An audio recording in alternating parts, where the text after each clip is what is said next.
The transit shelter on Bloor Street smelled like wet concrete and yesterday's coffee. The woman noticed the man first because he was standing still while everyone else moved.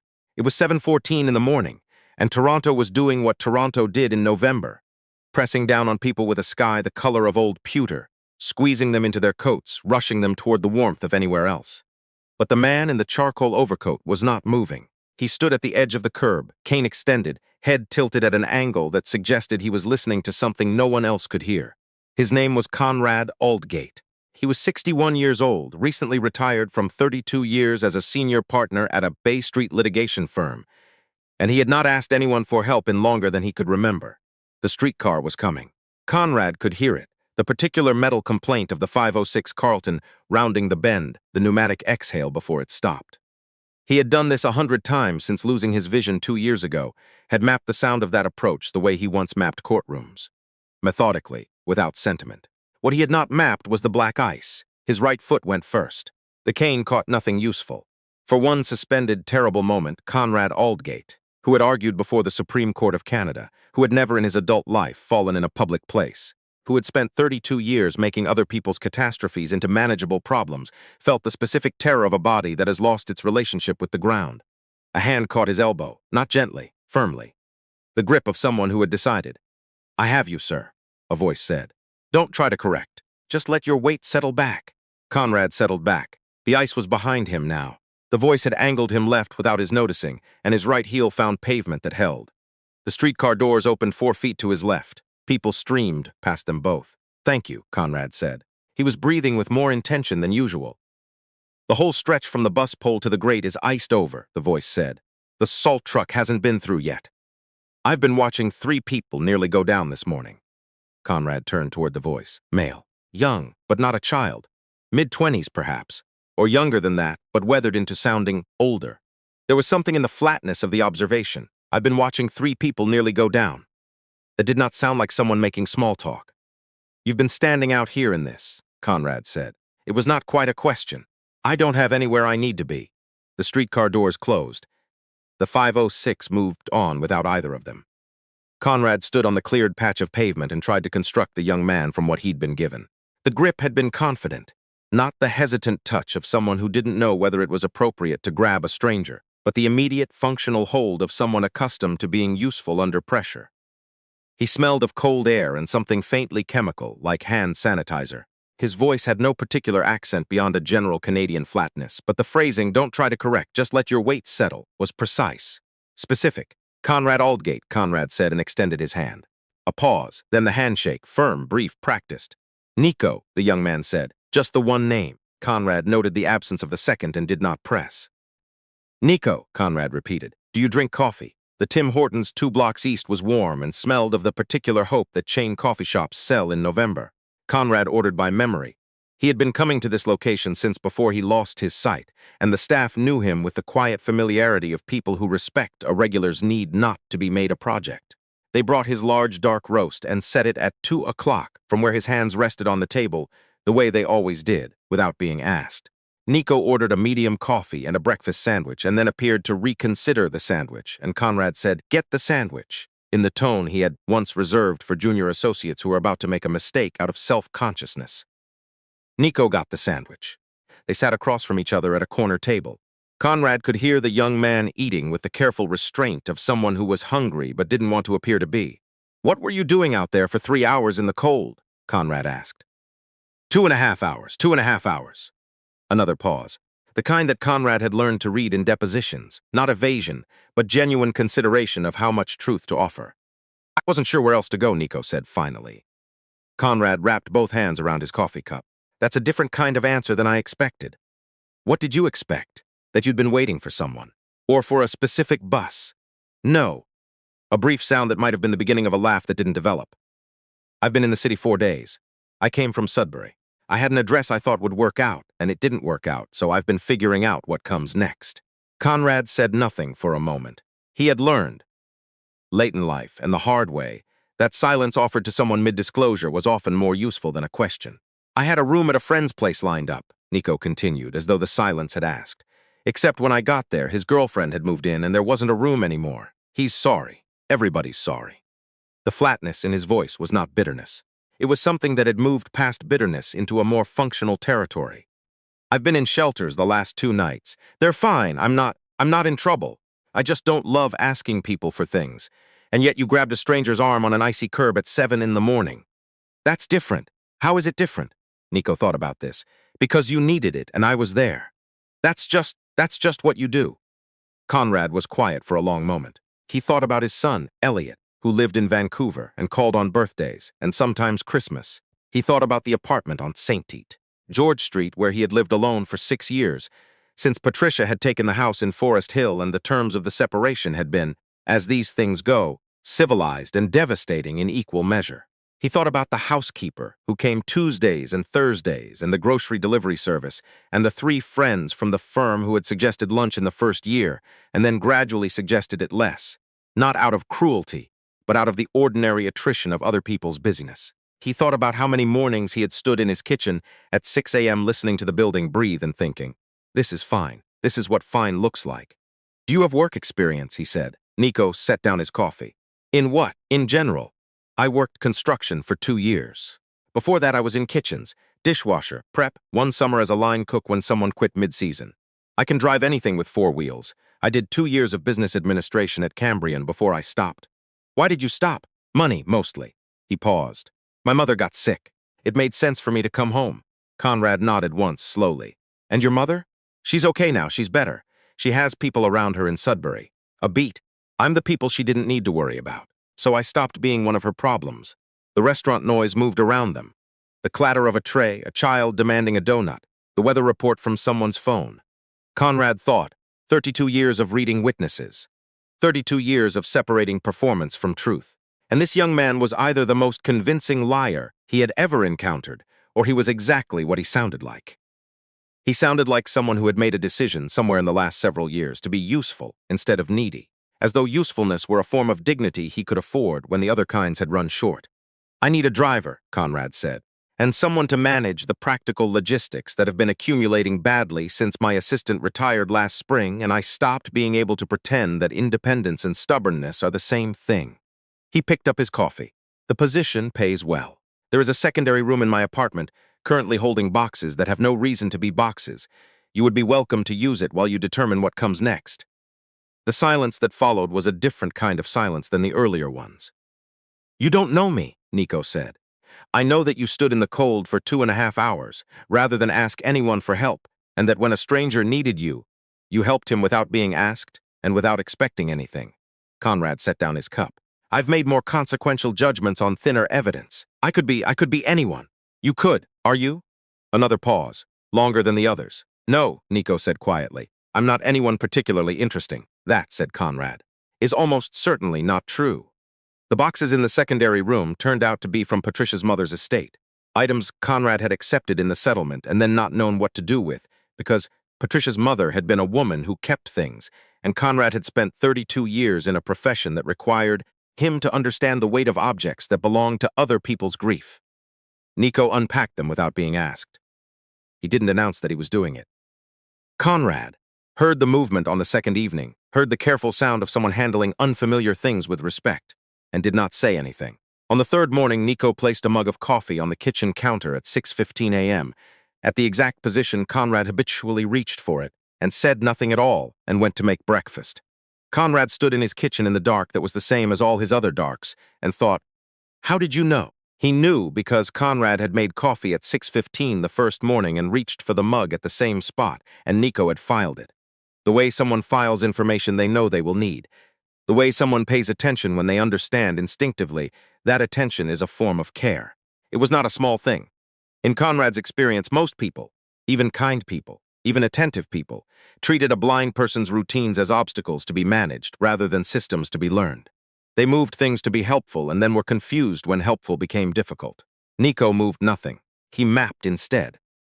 Within a week, he knew where every object in the apartment lived, and he maintained those positions with a consistency that Conrad could only describe as professional, except that professionalism implied training, and this seemed to come from somewhere more fundamental than that. They talked in the evenings, not extensively. Conrad was not a man who had ever found extensive conversation natural, and Nico appeared to share this particular quality. which made the conversations they did have feel less like social obligation and more like the occasional lighting of a match in a large, mostly comfortable dark. Nico had been studying the business administration program. He explained one evening, because his father, who had left when Nico was 11, had owned a small contracting company that had failed, and Nico had a theory that it had failed because his father had been an excellent builder and a terrible manager, and Nico did not intend to repeat that particular inheritance. "Did you inherit the building or the management?" Conrad asked. Nico was quiet for a moment. "Both, maybe. I'm still figuring out which is which." He was 23. Conrad had not asked directly, but had assembled the figure from other information: 2 years of construction, 2 years of college, the summer as a line cook, the time in Sudbury with his mother, 23, and carrying an inventory of competencies that most men twice his age hadn't thought to acquire. Conrad's son, Elliot, was 34. He worked in tech, in a role that Conrad had never fully understood despite having it explained several times, and he was happy, or appeared to be, or at minimum was living at the appropriate velocity for someone's age. They had not been close since the divorce, and even before the divorce they had been close only in the fathers and sons are close when they respect each other, but have never quite learned to say so. Conrad did not think about this gap often. He thought about it now. In December, Conrad received a letter from his former firm. Not from anyone he had been close to, from the managing partner, a man named Birch who had joined 12 years after Conrad and had spent those 12 years making the firm more profitable and less interesting. The letter was a formal notification that the partnership had decided to commission a portrait for the founder's gallery and wished to honor Conrad's 32 years of service, and so on and so forth. Nico read it aloud at breakfast, in the flat voice he used for official correspondence, pausing slightly before honor, in the way that suggested he was aware of the gap between what the letter said and what it meant. What it meant was, "We are acknowledging that you existed. We are doing it formally so that no one can say we didn't. Would you like me to draft a response?" Nico asked. "I would like you to tell me what you think," Conrad said. A pause. Nico had learned, quickly, which was itself notable, that Conrad's requests for his opinion were not rhetorical. They were the genuine inquiry of a man who had spent too many years in rooms where everyone deferred to him. "I think," Nico said, "that 32 years is a long time to have poured into something, and a portrait in a hallway is not an unreasonable thing to receive in return. And I think that it doesn't matter how you feel about the managing partner, as long as you decide how you want to feel about the 32 years. Conrad sat with that. "That," he said eventually, "is an unusually useful distinction. My mother used to say something like it. Separate the thing from the people attached to the thing. She sounds like a sensible woman." "She is." A pause. "She'd like you, I think. She respects people who say what they mean." It was the first personal thing Nico had offered about his mother that wasn't framed as information. Conrad noticed this. He said nothing, because some things he had learned were better received through silence than through acknowledgement. They drafted a response to the firm that was warm and brief and said nothing unnecessary. Nico read it back twice, made one suggestion about the closing line, and was right about it. The difficulty came in February, which in Conrad's experience was when most difficulties in Toronto came. The city was tired by February. The novelty of winter had long since worn off, and the spring remained implausibly distant, and people made decisions in February that they would reconsider in April with mild horror. Elliot called. Not on a birthday or a holiday, just called, which was unusual enough that Conrad sat up straighter when Nico told him who it was and handed him the phone. The call lasted 40 minutes. Elliot had separated from his partner. Elliot was, he said, thinking about things, about the future, about what the future should look like, about whether Vancouver was where he wanted to be. He did not specifically say he was thinking about coming back to Toronto, but the conversation had the shape of something building toward a question that hadn't been asked yet. Conrad said, "The things a father says." He said he was sorry. He said Elliot was welcome to visit whenever he wanted. He said he meant that. After he hung up, Conrad sat very still in the chair by the window, the chair positioned so that in summer he could feel the warmth from the glass even if he couldn't see the light. It was February, and the window was cold, but he sat there anyway. After a while, Nico set a cup of tea near his right hand and went back to the kitchen without saying anything, and Conrad thought, "This young man has learned things about me that I have not told him, and he has held them without making a performance of holding them." "My son separated from his partner," Conrad said. "I heard some of it," Nico said. He had the honesty not to pretend otherwise. "He might come to visit. Okay, it might be strange. We don't have an easy history, Elliot and I." A pause. "I was not a particularly present father. I was present in the building. I attended the relevant occasions." I was not present in the way that turns out to matter. Nico was quiet. Conrad could hear him setting something down in the kitchen, a glass by the sound. You're present now, Nico said, not as consolation, as observation. I am present now, Conrad agreed. Whether that converts to anything useful between us remains unclear. Most things remain unclear, Nico said. That's not usually a reason not to try. Conrad almost said, You are 23 years old. He did not say it. Because the relevant question was not whether the person offering the observation was young, but whether the observation was true. It was true. Elliot came in March. He was taller than Conrad remembered, which was not possible but was how it felt. He had Patricia's coloring, her particular shade of practical blondness. And he stood in the apartment doorway for a moment, looking at things that had changed and things that hadn't, and then he stepped in and said, Hey, Dad, in the voice of a person who has been practicing the ordinary thing. Nico made dinner. He didn't announce that he was going to make dinner. He assessed the situation and made dinner the way he assessed most situations and responded to them, quietly, functionally, without requiring the event to be about him. He made pasta with a tomato sauce that used the good olive oil Conrad kept for occasions, and he set the table with the precision he brought to everything, and then he excused himself for the evening, which Conrad suspected was not an accident. Conrad and Elliot ate dinner together for the first time in several years. It was awkward. It was awkward in the specific way of two people who share a language and a history and have not yet agreed on what to say in it. There were silences that neither of them knew how to end. There were sentences that started well and landed somewhere other than intended. But there was also dinner. There was the olive oil and the sound of rain on the window. And at one point, Elliot laughed, genuinely, unexpectedly, at something Conrad said about a case he only vaguely remembered, and it was not a fixed thing. It was not repaired. It was only a beginning of the kind that looks small in the moment and larger later. After dinner, Elliot found Nico on the building's second-floor landing, apparently checking something on his phone, and this meeting, which Conrad only reconstructed afterward from the pieces each of them let fall, lasted 20 minutes.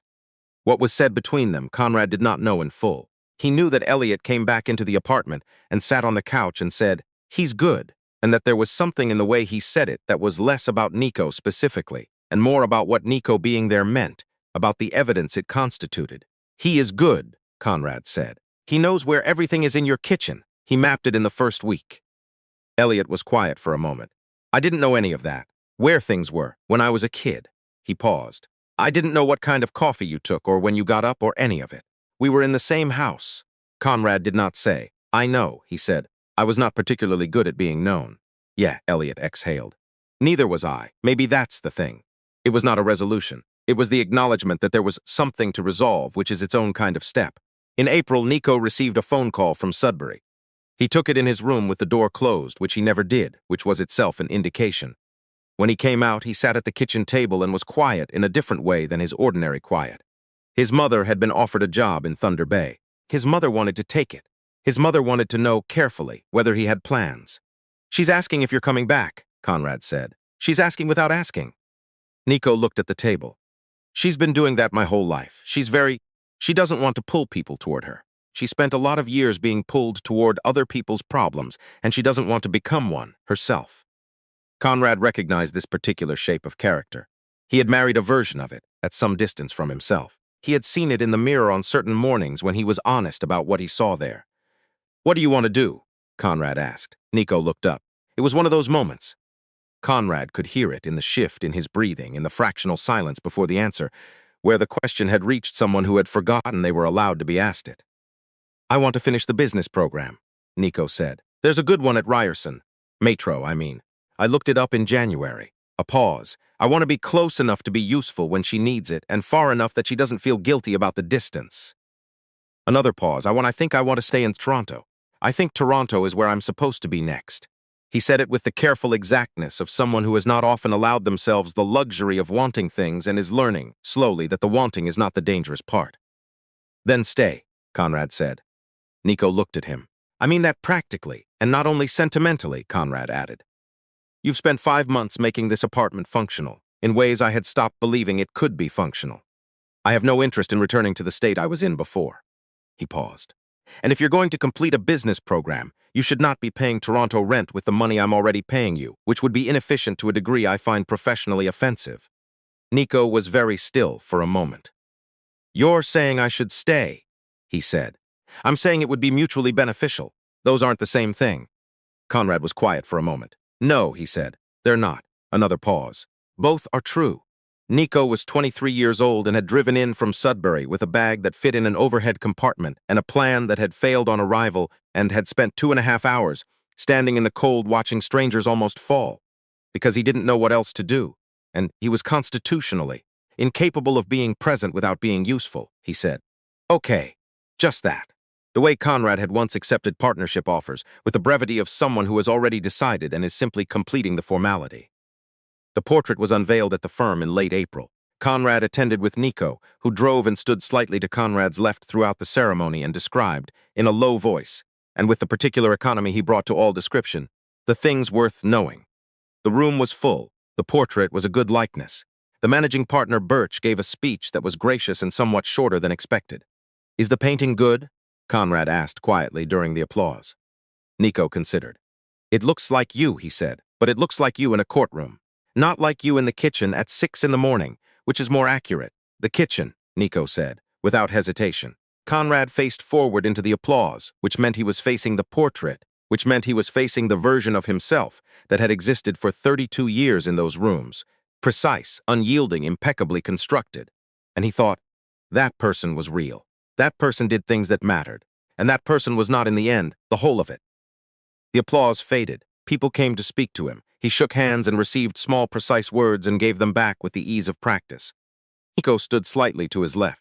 Not invisibly. He had never been invisible in any room he entered, though Conrad suspected most people couldn't have said why, but quietly, present in the way that mattered. After in the car, heading back along University Avenue with the April rain on the windows and the radio off, Conrad said, "Thank you for coming." "Of course," Nico said. "I mean, I'm aware that it wasn't a particularly interesting evening for you." "It was interesting enough," Nico said. "And then, you were good in there. You knew where everyone was. You remembered names. You made people feel they mattered to you. Some of them did. Some is enough." A pause. "That's something my mother says, actually. She says most people are trying to do enough some days and some is enough most days." Conrad looked out the window at the rain-blurred shapes of a city he could hear but not see. He thought, I have been trying for 6 years to learn how to receive the world through its sounds rather than its appearances. I have been trying to build a map of a place I cannot see, and sometimes the map is wrong, and I stumble. And sometimes a person grabs my arm before I fall, and sometimes that person turns out to be exactly the kind of presence that changes the shape of a place. He did not say any of this. He said, "Your mother sounds like a woman worth knowing." "She is," Nico said. "I'll introduce you sometime." He said it the way people say things they mean but aren't ready to examine, lightly in passing. The way certainties often arrive, without ceremony, between people who have stopped performing for each other. The car moved north through the April rain. The city made its usual sounds. In the room on St. George Street, a table had been set for 2 since the first week, not because anyone planned it that way, but because Nico had observed where the second chair lived and returned it to the table, each morning, after restoring the kitchen to order. And at some point Conrad had stopped noticing and started assuming, which was its own kind of answer. Some things do not announce themselves. They accumulate quietly, the way water fills a cup. Not all at once, not with drama, but steadily, until one morning you reach for it and find it full.